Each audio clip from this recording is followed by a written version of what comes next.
Hello everyone, welcome to शांति पाठशाला। आजिकार विषय वस्तुटी हेउची निशा निवारण। मनीष श्रेष्ठ प्राणी। सूक्ष्म बुद्धि बलरे से सबुरी उपरे प्रभुत्व विस्तार करे, मात्र निज मन निकटरे से साजे दास। मनीषर मन अस्थिर, अस्थिर मध्य तार गतिविधि।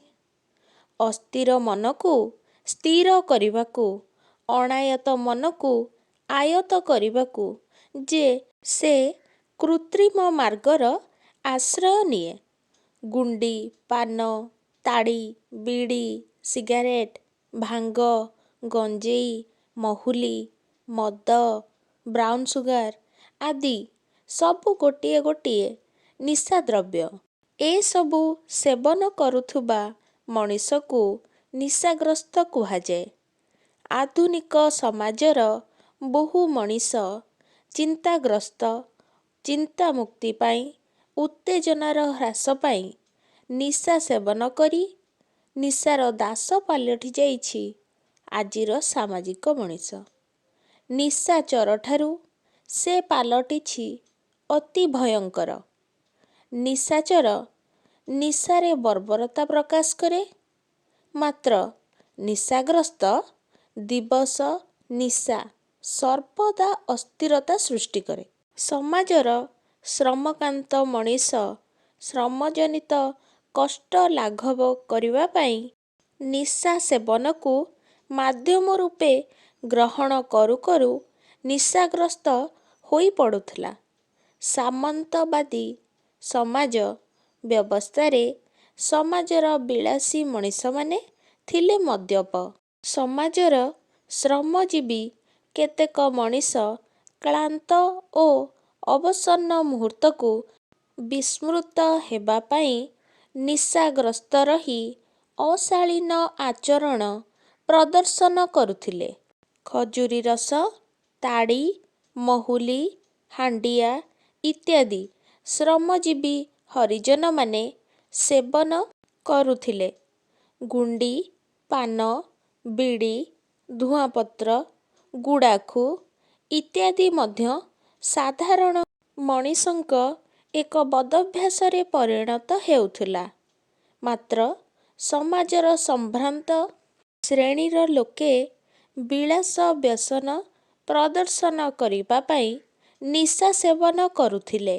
विलासी व्यक्ति निकटरे मद्यपान हेउछि सम्मानर सामग्री। शिक्षित मनीष निशापान करी आजि बर्बर पालटिछि। मंत्री, जंत्री, तंत्री, शिल्पपति, पुंजीपति, समाजपति, शिक्षित वर्ग आपणा ज्ञात सागररे विषपान करि चालिछन्ति। कलकारखानादिरे श्रमजीवी माने, गाड़ी चालक माने शारीरिक अवसन्नता दूर करिबाकू निशार आश्रय नियंती। कथारे अछि, पान बीड़ी नुहे छोटिया निशा, जना पड़े नाही टाणे पैसा। केवल पान बीड़ी काहींकी, प्रत्येक निशाद्रव्य मनीष को बहु खर्चांत करिथाए। निशाग्रस्त मनीषर आर्थिक स्थिति दोदुल्यमान। निशा खाइबा पाई मनीष पागल प्राय होई जाए।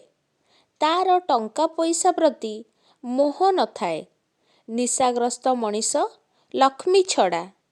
इच्छा मुताबक से निशा पाई खर्च करू करू निजर पत्नी, पुत्र, परिवार को देखे नाही। आवश्यकता पड़िले निज घर द्वार बिकी दिए, वास्तुहरा साजे। निशाग्रस्त मानव भूली जाए बुद्धि विवेकर आह्वान। निशा सृष्टि करे आर्थिक अनटन एवं पारिवारिक ओ सामाजिक विशृंखला। निशाग्रस्त मनीष जक्ष्मा, कर्कट इत्यादि रोगरे मध्य पीड़ित हुअन्ति। मानसिक भारसाम्य हराई अकाଳରେ मरण को आमंत्रण जनान्ति। सामाजिक पारिवारिक श्रृंखला ଏହା ଦ୍ୱାରା ନଷ୍ଟ ହେବା ସହିତ ଆର୍ଥିକ କ୍ଷୟକ୍ଷତି ଓ ଆୟୁଷ କ୍ଷୟ ହୋଇଥାଏ। ନିଶା ଏକ ଭୟଙ୍କର ରାକ୍ଷସ। ସୁସ୍ଥ ଜୀବନକୁ ବିକଳାଙ୍ଗ କରିବା ଏହାର ଅଭିଳାଷ।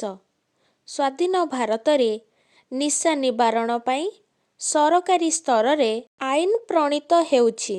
ମାତ୍ର ନିଶାଦ୍ରବ୍ୟ ବିକ୍ରୟ ବାବଦରେ ଯେଉଁ ପ୍ରଚୁର ଅର୍ଥଲାଭ ହେଉଛି, ତାହାକୁ ଏଡ଼ାଇ ସରକାର ବିକଳ୍ପ ଆୟର ବ୍ୟବସ୍ଥା କରି ମଦ୍ୟ ବିକ୍ରୟ ରଦ୍ଦ କରିଦେବା ଦରକାର। ବର୍ତ୍ତମାନ ସମାଜର ଅଧିକ ସଂଖ୍ୟକ ମଣିଷ ନିଶାଗ୍ରସ୍ତ।